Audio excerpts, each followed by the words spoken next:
生肖屬虎嘅朋友嚟到馬年咧，由於今年係冇吉星照住啊，所以我哋要有心理準備，好多嘢都要親力親為，冇貴人嘅照應喎。咁傳統上冇吉星照嘅時間咧，就要借對宮屬猴嘅星過嚟啦。但係借過嚟嘅力量咧，我哋只有3成嘅咋。咁而借到嘅就係驛馬同埋文昌星。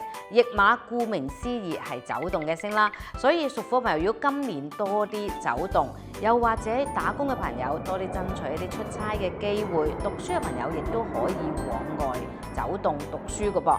文昌星本身就係讀書有利，如果今年咧出國讀書或者進修係非常之好㗎。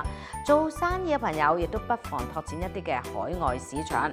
但係頭先都提咗啦，借翻嚟嘅星嘅力量唔係好大，今年都係要靠自己多啲啦。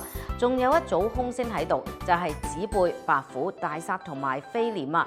子背係人哋督你背脊，所以喺呢個年份入邊咧，我哋喺人際關係方面要小心啲處理。好多時咧，所謂言者無心，聽者有意啊。另外仲有白虎星喎，係好惡嘅女仔啊。今年遇到嘅女仔都係脾氣唔好嘅，咁所以今年咧，我哋盡量忍讓一下，人際關係好啲，自然做嘢就順利啲㗎啦。